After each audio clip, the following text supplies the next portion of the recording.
దేవుడికి నీవు చేసే మొర ఏమిటి? హల్లెలూయా. ఈ మాటతో దేవుడు మనందరితో మాట్లాడినగాక. మనం చూసినట్లయితే కీర్తనలు 27వ అధ్యాయము 4వ వచనం చదువుదామని.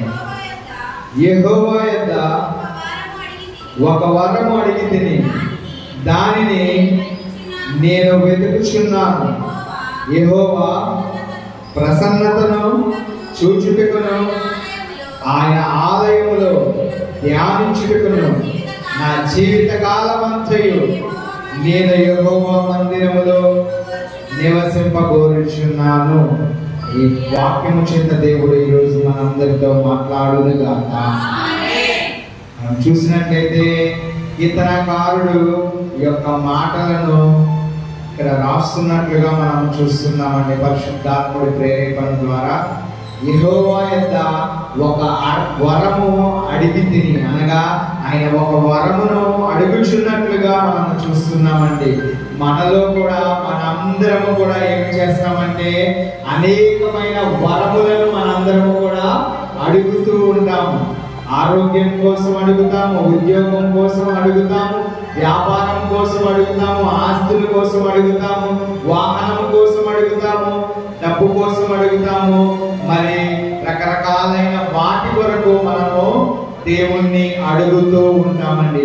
కానీ ఇక్కడ కీర్తనాకారుడు ఏమి అడుగుతున్నాడంటే ఆ ఒక్క వరము ఏమిటి అనగా యెహోవా ప్రసన్నతను చూచుటకు ఆయన ఆలయంలో ధ్యానించుటకును నా జీవిత కాలమంతయు నేను యెహోవా మందిరములో నివసింపగోరుచున్నానని ఆయన తృష్ణ కలిగి దేవుణ్ణి అడుగుచున్నాడండి. హల్లెలూయా.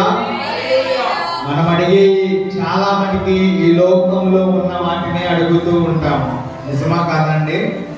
మనము శరీరం కోసము, మన కుటుంబం కోసము, మన యొక్క అన్నిటి కోసము మనం అడుగుతూ ఉంటాము. కానీ ఎవరైతే దేవుణ్ణి ఈ విధముగా మొరపెడతారో వారి పక్షమున ప్రతి విషయమును జరిగించే దేవుడై ఉన్నాడండి. హల్లెలూయా, హల్లెలూయా. మనందరం కూడా కొన్నిసార్లు మనమే సరిగ్గా లేకుండా మనలో లోపాలు పెట్టుకుని మనం ఏం చేస్తామంటే ఇతరుల కొరకు ప్రార్థన చేస్తూ ఉంటామండి. ఆ ప్రార్థనలు చేయవచ్చా చేయలేదా అనగా చేయవచ్చు, అది ఏమవ్వదు. కానీ అవి ఫలించేవి చాలా తక్కువగా ఉంటాయి. ఎందుకని అంటే దేవుడు హృదయాన్ని చూసే దేవుడై ఉన్నాడండి. ఆ హృదయముతో మనము ప్రార్థన చేస్తే మన హృదయము పరిశుద్ధముగా ఉండినట్లయితే మన దేవుడు మన ప్రార్థనలన్నిటినీ కూడా అంగీకరించే దేవుడై ఉన్నాడండి. అలాగనే చాలా మంది కూడా తినడానికి ఉండడానికి సమస్తము ఉండి ఉన్నవని చెప్పేసి చాలా మంది ఏం చేస్తారంటే దేవా నాకు అన్నీ ఇచ్చావు, థ్యాంక్ యూ జీసస్, లేదంటే చాలు దేవా అని చెప్పేసి మనము చాలా మంది కూడా, కొంతమంది, అందరూ కాదు కానీ కొంతమంది ప్రార్థన చేస్తూ ఉంటారండి. ఏంటంటే ఈ లోకంలో అన్ని సమకూర్చబడి ఉన్నవి నాకు, కాబట్టి చాలు దేవా అని చెప్పేసి ప్రార్థన చేసేవారు ఉన్నారండి. మనము చేయవలసిన ప్రార్థన ఏంటంటే యెహోవా సన్నిధిలో ఆనందము కలిగే విధముగా మన ప్రవర్తన ఉండాలి, మన ప్రార్థన ఉండాలి. ఆయన ప్రసన్నతను చూచుటకు ఆయన ఆలయములో మనందరము కూడా ధ్యానము చేయుటకు మనందరము కూడా ప్రార్థన చేసే వారిగా ఉండాలండి. హల్లెలూయా.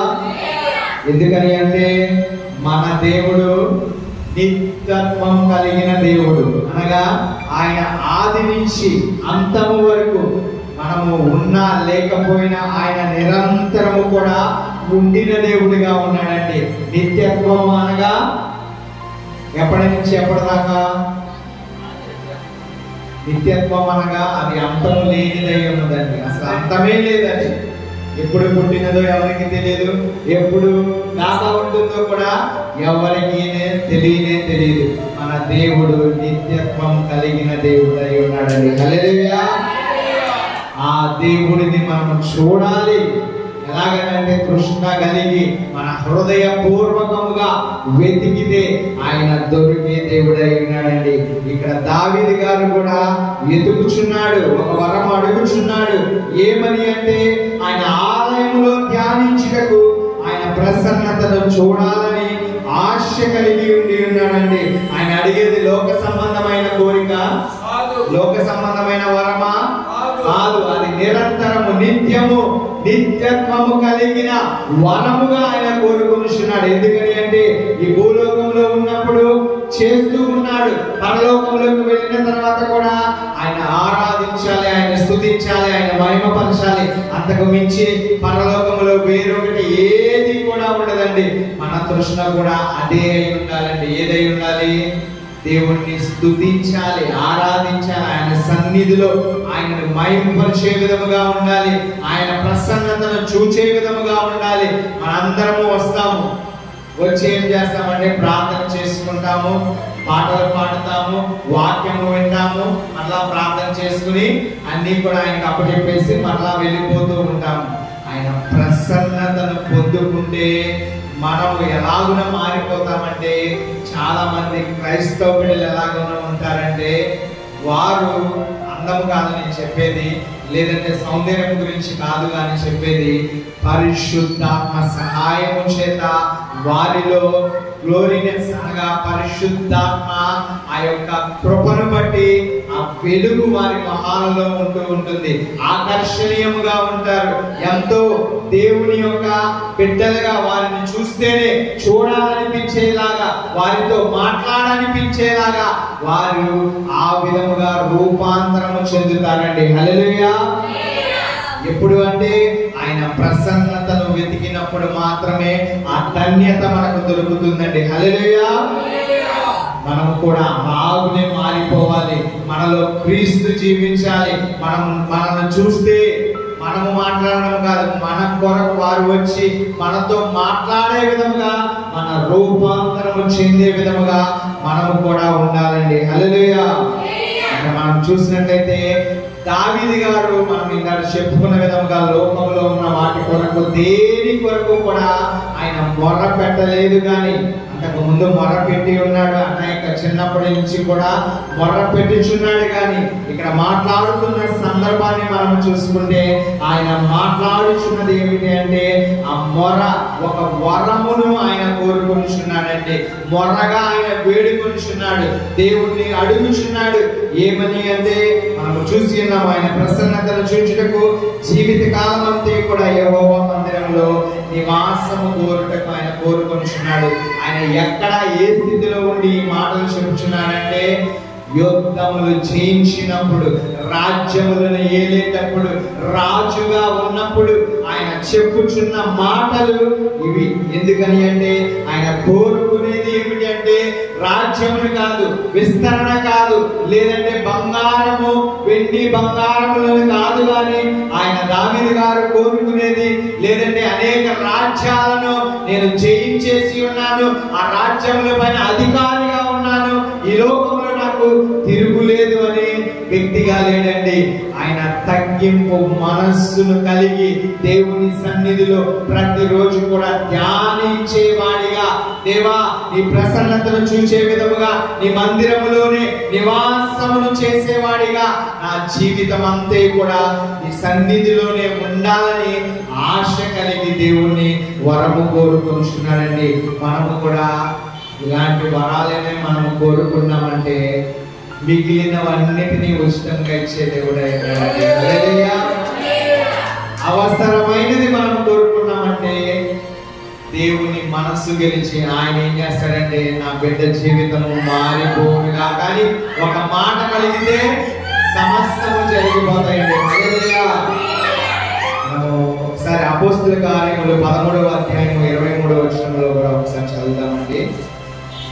దావీదు గారు ఎలాగున ఉన్నారో ఇక్కడ దేవుని వాక్యం సెలవిస్తుంది. అపోస్తుల కార్యములు 13వ అధ్యాయం 22వ వచనం.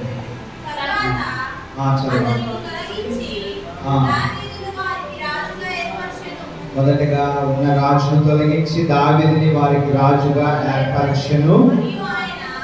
చదవండి.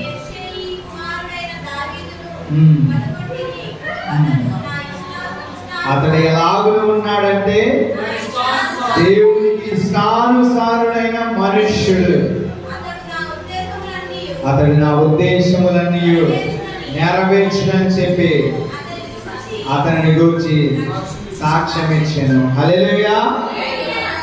మరి మనల్ని కూడా దేవుడు చూసి ఇష్టానుసారుడైన మనుష్యుడు, ఈ లోక నా బిడ్డ ఇష్టానుసారముగా జీవిస్తున్నాడు, సమూయేలు ఇష్టానుసారంగానే అందరినీ కూడా అలాగనే దేవుడు అంటే ఎంత బాగుంటుందో ఒకసారి ఆలోచించండి. ఇష్టానుసారుడైన మనుషుడికి అన్ని ఇచ్చేస్తాడా? ఇప్పుడు మన బిడ్డలనే చూసుకున్నాం అనుకోండి, మన బిడ్డలలో ఇద్దరు బిడ్డలు ఉన్నారనుకోండి, ఇద్దరు బిడ్డల్లో ఒక బిడ్డని బాగా ఇష్టపడుతున్నాము, ప్రేమిస్తున్నాము అనుకోండి, ఆ బిడ్డ అడిగినవన్నీ కూడా ఇచ్చేస్తూ ఉంటాం. ఇస్తారా ఇవ్వరా తల్లిదండ్రులుగా మీరు? ఎందుకని అంటే వారంటే ఇష్టము కాబట్టి వారు అడిగినవన్నీ కూడా కష్టమైనా కూడా కొన్నిసార్లు ఇష్టముగా వారి కొరకు కష్టపడి ఇచ్చేవారిగా ఉన్నారు. మరి మన దేవాది దేవుడు ఒక్కసారి మనిషిని ఇష్టపడితే, ఇష్టానుసారుడిగా ఉంటే ఏం జరిగిందంటే సమస్తమును కూడా సమకూడి జరిగించే. ఏం జరిగింది? ఇష్టానుసారుడిగా ఉండగానే రాజును తొలగించి రాజుగా మార్చేసి ఉన్నాడు. ఆయన యుద్ధాలు చేశాడు, అనేకమైనవి చేశాడు. అన్నిటిపైన కూడా విజయం ఎవరికి వచ్చిందంటే ఇష్టానుసారుడికే వచ్చింది. దావీదు గారికి కాదండి, దేవుని ఇష్టానుసారుడైన మనుషుడికి వచ్చినది. హల్లెలూయా. నువ్వు నేను కూడా ఇష్టానుసారుడైన మనిషిగా ఉన్నట్లయితే ఆయన సన్నిధిలో ప్రసన్నతనే కోరుకుంటాము. ఆయన సన్నిధిలో నివసించాలని తృష్ణ కలిగి మనము పరుగులు తీసుకుని ఆయన సన్నిధిలోనే ఉండిపోవాలని ఆశపడతామండి. హల్లెలూయా. ఆయనకి ఇష్టానుసారంగా ఎందుకు మారాడంటే ఇలాంటి క్రియలు, ఇలాంటి పనులు, ఇలాంటి ప్రార్థన, ఇలాంటి మొర చేశాడు కాబట్టి దావీదు గారు ఇష్టానుసారుడైన మనుష్యుడిగా మారి ఉన్నాడండి. హల్లెలూయా. ఆయన పాపాన్ని చేయలేదా అంటే చేశాడా? చేయలేదా? ఆ ఇష్టానుసారుడైన మనుష్యుడు చేసి ఉన్నాడు. నరహత్యలు చేశాడు, వ్యభిచారం చేశాడు, అలాగే ఎన్నో మనకు తెలియదు కానీ ఇంకా ఏమైనా చేసి ఉంటాడేమో, మనకు వాక్యంలో వివరించలేదు కానీ ఆయన చేసినవి మాత్రము వాటిని వివరించి ఉన్నాడు. అలాగున చేసి ఆయన ఏమి చేస్తున్నాడంటే కన్నీటితో పశ్చాత్తాపపడినట్లుగా మనం చూస్తున్నామండి. ఆయన చేశాడు. ఏ మనిషి అయినా పాపము చేస్తాడని దేవుని వాక్యమే సెలవిస్తుంది. పుట్టిన మనిషి, ప్రతి మనిషి కూడా పాపము చేస్తాడు. కానీ పాపమును విడిచిపెట్టి పశ్చాత్తాపము కలిగి దేవుని దగ్గర పాదాలు పట్టుకుని విడిచిపెట్టమని అడిగితే ఆయన విడిపించే దేవుడై ఉన్నాడండి. హల్లెలూయా. ఎలాగున మొరపెట్టుచున్నాడంటే చేసి ఉన్న పాపములను బట్టి, చేసి ఉన్న వ్యభిచారమును బట్టి, చేసి ఉన్న ఆ నరహత్యలను బట్టి ఏమి చేస్తున్నాడంటే మిత్రుడు 6వ అధ్యాయము 6వ వచనం ఒకసారి చదువుదామండి.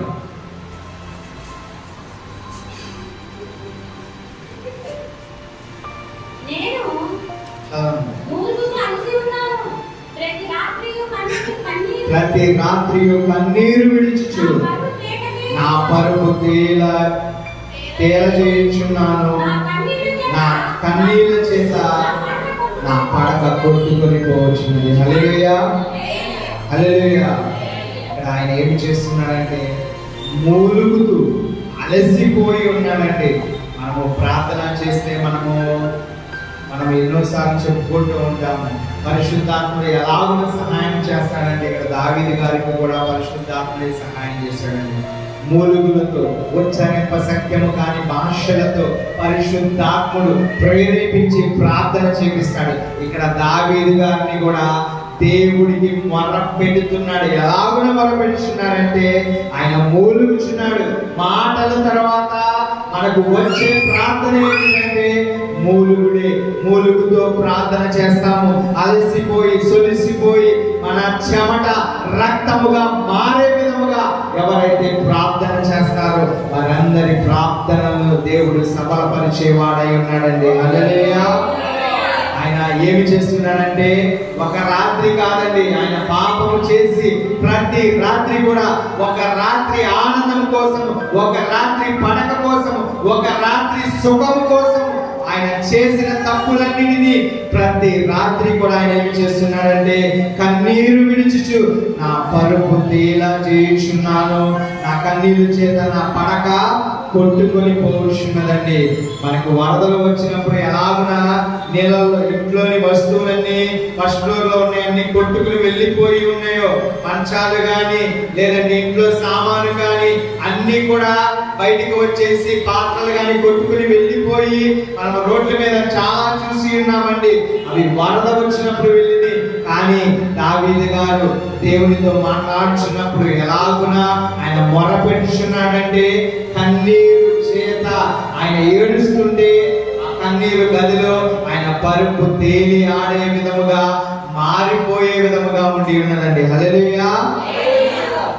అలాగున మనము కూడా ప్రార్థన చేస్తే మీకు ఉచితంగానే వస్తాయి కన్నీళ్ళు, లేదంటే ఏమన్నా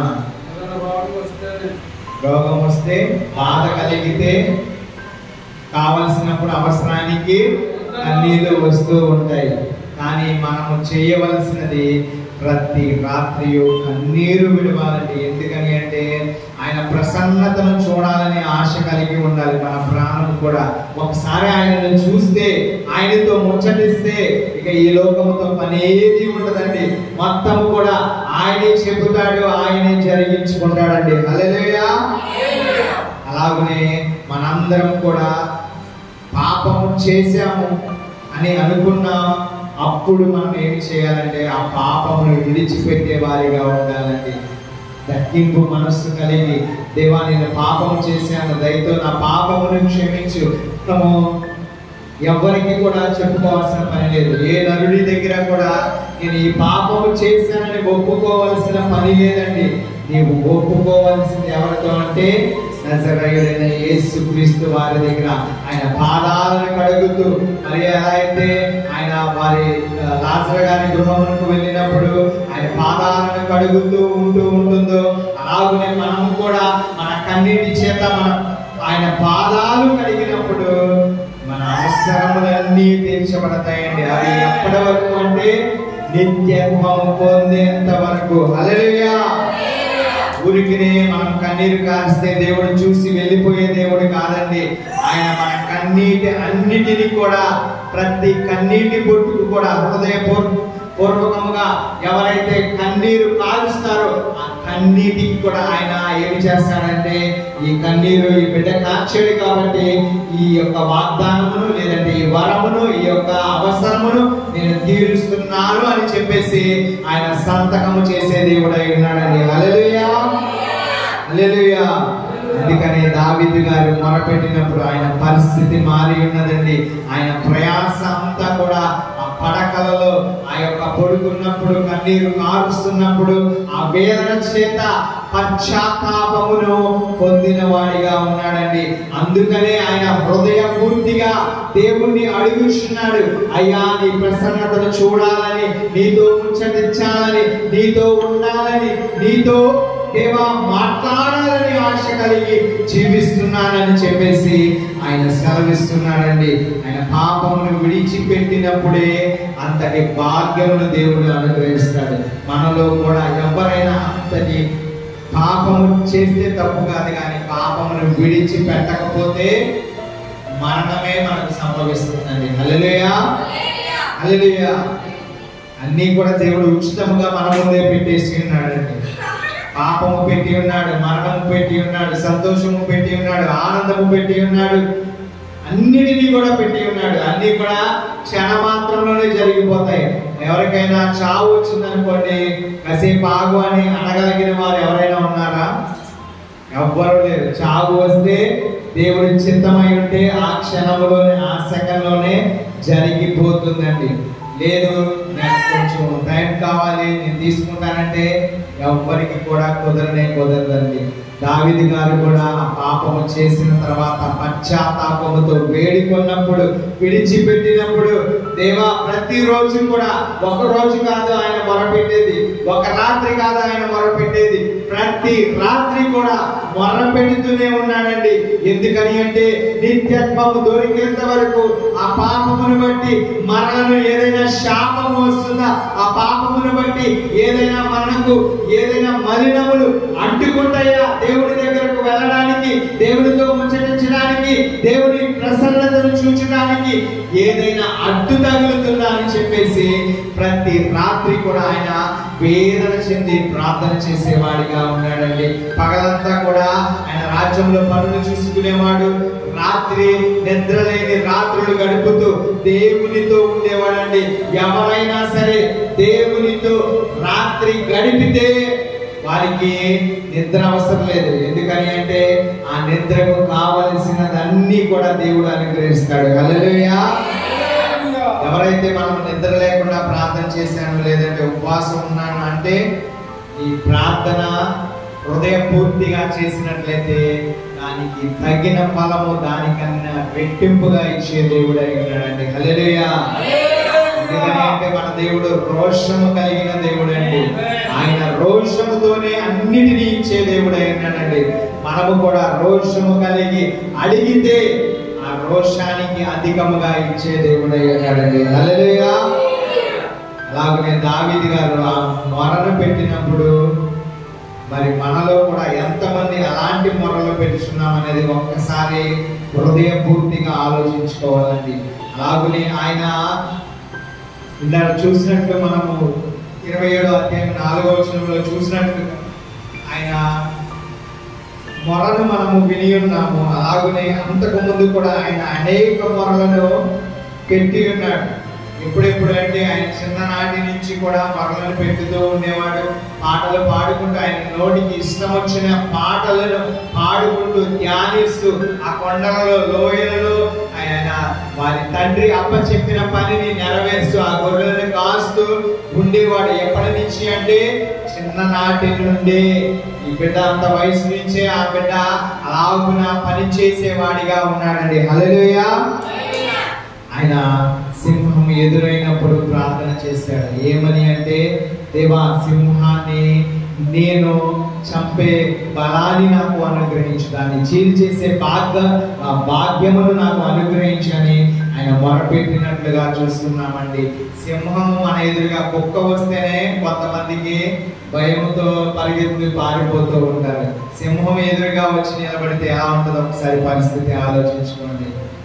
గ్రామ సింహం వస్తేనే మనం తట్టుకోలేము, కానీ కొదమ సింహమే వచ్చి మన ముందు ఉండే పరిస్థితి ఎలా ఉంటుందో ఒకసారి ఆలోచించుకోండి. చిన్నవాడే, చిన్న ఏసి కలిగిన వాడే, లోకంలో తిరిగిన వాడు కాదు, లేదంటే బాడీని పెంచుకుని ఎక్సర్సైజ్ చేసిన వాడు కాదు, లేదంటే ఆయన దగ్గర ఏ యొక్క ఆయుధాలు పెద్ద పెద్దవి లేవు, లేదంటే గన్నులు కానీ లేదంటే పెద్ద పెద్ద కత్తులు కానీ ఆయన దగ్గర లేదు. ఉన్నది అలా హృదయములో దేవుణ్ణి నిలుపుకుని ప్రార్థన మాత్రమే. హల్లెలూయా. ప్రార్థనను బట్టి సింహం రాని, ఎలుగు బంటి రాని, ఏది వచ్చినా కూడా మోకరించేవాడు, ప్రార్థన చేసేవాడు, ప్రతిఫలం దేవుడు అనుగ్రహించేసేవాడు. అలాంటి మొరలు మనం కూడా పెట్టాలండి.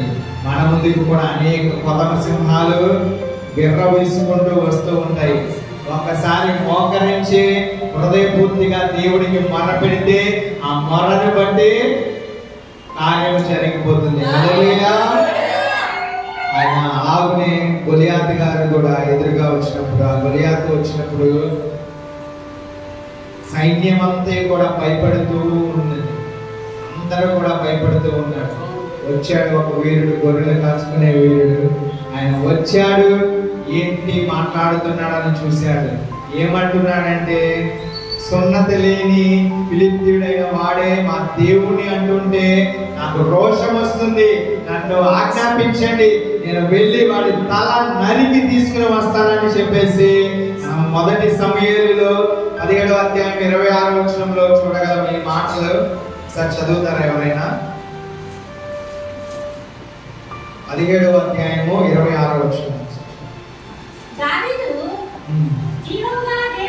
జీవము గల దేవుని సైన్యములను తిరస్కరించుటకు ఈ సున్నతి లేని ఫిలిష్తీయుడు ఎంతటి వాడు, వాడిని చంపి ఇశ్రాయేలీయుల నుండి ఈ నింద తొలగించిన వానికి బహుమతి ఏమని తన యొద్ద నిలిచిన వారిని అడగగా. మనం చూసినట్లయితే ఇక్కడ రోషము కలిగిన దేవుని బిడ్డల మాటలను ఇక్కడ వింటున్నామండి.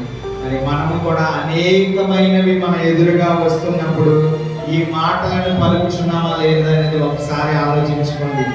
ఒకసారి మనము దేవునితో ముడిపడితే, దేవునితో సంబంధం కలిగి ఉంటే, దేవుడు మన పక్షములుగా ఉంటే మన దేవుని అంటే రోషమే పుడుతుందండి. హల్లెలూయా. జీవము గల దేవుని సైన్యములను తిరస్కరించుటకు ఈ సున్నతి లేని ఫిలిష్తీయుడు ఎంతటి వాడు అని చెప్పేసి ఆయన భూమికినే మాట్లాడలా, దగ్గరగా గట్టిగా మాట్లాడుతున్నాడు. వాడు ఎంతటి వాడైనప్పటికీ, ఎంత బలవంతుడైనప్పటికీ, ఎంతటి వీరుడైనప్పటికీ, ఎంత సైన్యమును చంపినప్పటికీ కూడా భయమే లేదు. ఎందుకని అంటే ఆయన ఏ ఎంత పరికరాలు దావీదు గారు వేసుకోలా, ఏది వేసుకోకుండా ఏమి తీసుకెళ్లారు దావీదు గారు? దేవుని సహాయమును. హల్లెలూయా. ఆయన తీసుకువెళ్ళింది రాయిని కాదు, లేదంటే ఆ యొక్క ఇసురుతారు కదా, దాన్ని ఏమంటారు, ఆ ఒడిసెను కాదు తీసుకువెళ్ళింది. ఆయన తీసుకువెళ్ళింది యెహోవా దేవుని. హల్లెలూయా. ఆయన వస్త్రంలో యుద్ధ పరికరాలుగా యేసయ్యే ఆయనకు ముందుగా ఉన్నాడు. పరిశుద్ధాత్ముడు తోడుకుని ముందుకు తీసుకువెళ్తున్నాడు. యెహోవాయే యుద్ధం జరిగించి ఉన్నాడు. హల్లెలూయా. హల్లెలూయా. మరి మన పరిస్థితులు కూడా ఎవరైతే మనల్ని అంటున్నారో, ఎవరైతే హింస పెడుతున్నారో, ఎవరైతే దూషిస్తున్నారో, నీవు మొర్ర పెట్టవలసినది వీటి కోసము వాటి కోసము కాదు, కానీ ఆ మనస్సు మార్చబడాలని మనము ప్రార్థన చేయాలండి. హల్లెలూయా. దేవుడు యేసయ్య కృపను బట్టి చూసినట్లయితే ఆయన ఇంకను కూడా ఇలాంటి యుద్ధాలే కాదు దావీదు గారు చేసింది, ఇలాంటి యొక్క మొరలే కాదు దావీదు గారు కోరుకున్నది. ఇంకా ఏమి చేసి ఉన్నాడంటే ఆయన ప్రసన్నతను కోరుకునే వ్యక్తిగా ఆయన ఏమి చేసి ఉన్నాడంటే ఆయన సన్నిధిలో మందసము ముందు ఆయన నాట్యము చేస్తున్నాడండి. పరిశుద్ధము కలిగిన నాట్యము చేస్తున్నాడు. మనము 2 సమూయేలు 6వ అధ్యాయము 13 నుంచి 14 వచనంలో చదవండి. యెహోవా మందసమును మోయువారు 6 అడుగులు సాగగా, ఎద్దు ఒకటియు క్రొవ్విన దూడ ఒకటియు వధింపబడెను. దావీదు నారతో నేయబడిన ఎఫోదును ధరించిన వాడే శక్తి కొలది యెహోవా సన్నిధిని నాట్యమాడుచుండెను. హల్లెలూయా. ఆయన శక్తి కొలది, ఇంకా ఎంత బలము ఉంటే అంత బలముతో కూడా యెహోవా సన్నిధిలో నాట్యం చేస్తున్నాడు. మన భాషలో చెప్పాలంటే డాన్స్ చేస్తున్నాడు. హల్లెలూయా. ఆయన సన్నిధిలో మనం కూడా ఆనందంతో, సంతోషంతో నాట్యం చేసేవారిగా ఉండాలనేది దేవుడు కోరుకుంటున్నాడండి. హల్లెలూయా. ఇవన్నీ ఆయన ఎందుకు చేస్తున్నాడంటే ఆయనకి దేవుడు కావాలి. దేవుడు అంటే ఆశ, దేవుడు అంటే కోరిక, దేవుడు అంటే ఇంకో మాటలో చెప్పాలంటే పిచ్చిలాగా ఆయన చేస్తున్నాడు. ఎందుకని అంటే నిత్యత్వమును కలిగించే దేవుడు మన దేవుడై ఉన్నాడండి. హల్లెలూయా. ఆ దేవుడి కొరకు మనం పిచ్చిగా మారిపోయిన పర్లా, మన ప్రవర్తన వెర్రి జనాలకు ఎలాగో ఉన్నా పర్లేదు, కానీ మన దేవుడు సంతోషించేవాడిగా, మన దేవుడు ఆనందించేవాడిగా, మన దేవుడు చూసి ఇదిగో నా బిడ్డ నాకు ఇష్టానుసారముగా ఉన్నాడని దేవుడు మన వైపు చూస్తే మనకు సమస్తమును కూడా ఈ లోకంలో అందరికన్నా పైన విజయముగా మన జీవితాలను మార్చే దేవుడై ఉన్నాడండి. హల్లెలూయా. అలాగనే ఆయన ఇంకా ఎలాగున ఉన్నాడంటే దావీదు గారు తన బిడ్డ చనిపోయినప్పుడు కూడా ఉన్నాడండి. సింహము ఎలుగుబంటి వచ్చినప్పుడు విజయం కోసం ప్రార్థన చేశాడు. అలాగనే గొలియాతు వచ్చినప్పుడు కూడా యుద్ధం యెహోవాదని ముందుకు వెళ్ళి ఉన్నాడు. అలాగనే మందసము ముందు ఎంతో సంతోషముతో, ఆనందముతో నాట్యం చేసిన వాడిగా ఉన్నాడు. అలాగనే తన 2 సమూయేలు 12వ అధ్యాయము 16వ వచనం చదువుదామండి. యెహోవా ఉరియా భార్య దావీదునకును కనిన బిడ్డను మొద్దినందున జబ్బుపడెను. చాలండి. హల్లెలూయా. బహుగా జబ్బు పడినట్లుగా ఉంటాం. ఎందుకని అంటే ఆ బిడ్డను యెహోవా మొద్దినందున. పౌలు గారు కూడా ఒక చక్కని మాటని ఇక్కడ వివరిస్తూ ఉంటారు.